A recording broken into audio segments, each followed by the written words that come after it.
Now, meanwhile, the people coming across the southern border could be the least of our worries. In just 72 hours this weekend, Border Patrol agents seized enough fentanyl, they say, to kill 3 million people. U.S. fentanyl-related deaths have more than tripled over the last 5 years. President Biden reportedly spoke on the phone today with Mexican President Lopez Obrador to reportedly discuss the issue. But what can we actually do to make things better? Because what we're doing is not working. Here with me now, the director of the Federal Affairs Office at the Drug Policy Alliance, Maritza Perez Medina, is here.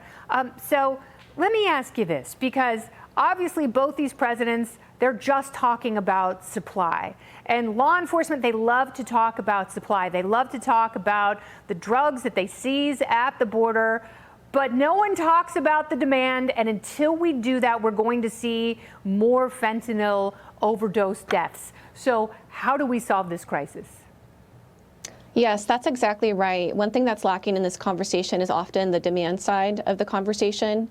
And we know that this supply side interdiction and enforcement focus has resulted in a more dangerous drug supply. This is actually the fourth wave of the opioid overdose epidemic. And it started with prescription opioids, right? And then we saw law enforcement go after that, which led folks to go to heroin. And then when enforcement started on that, it led us to fentanyl. We cannot continue to play this game of whack-a-mole. We certainly must address the demand, and that means actually investing in public health solutions to the overdose epidemic, rather than continuing to, dig ourselves deeper into this problem with more criminalization and enforcement. Okay, so even if you decriminalize, we have to do more than that. And, I've had this conversation many times. The Portugal model actually supports drug addicts who need to go to treatment, and we don't have mechanisms that really get people the help that they need. In some places like Oregon, they call it legal and they call it good. It's not good. So whatever we're doing, the war on drugs has failed. It has made things deadlier. It has put more people in many different communities at risk. And, the legalization efforts, although well-intended, haven't done the trick either. So how do you either combine them or have a new system? What policy would you lobby for?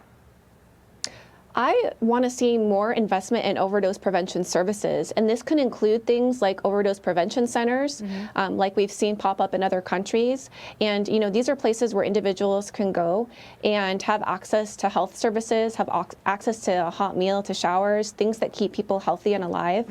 But I'd also like to see us invest in other public health interventions, such as expanding access to medication-assisted treatment and generally treatment for people who use drugs.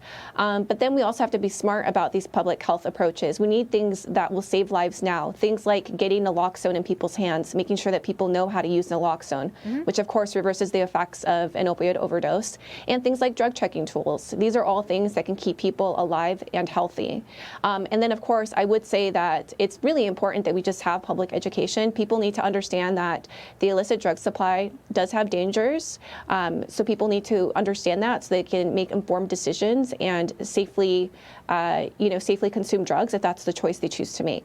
Yeah, or maybe how about have some alternatives in this country where people can read exactly what they're putting into their body, so they're not just eating street churros. They can actually read the ingredients and know if there's gluten and peanuts in there.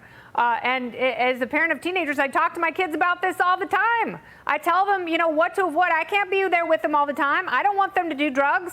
I don't want them to do a lot of stuff, but teenagers are dumb.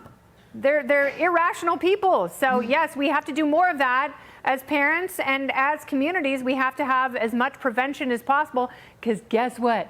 The demand isn't going anywhere. Maritza, thank you so much for your time. I appreciate it. Thank you.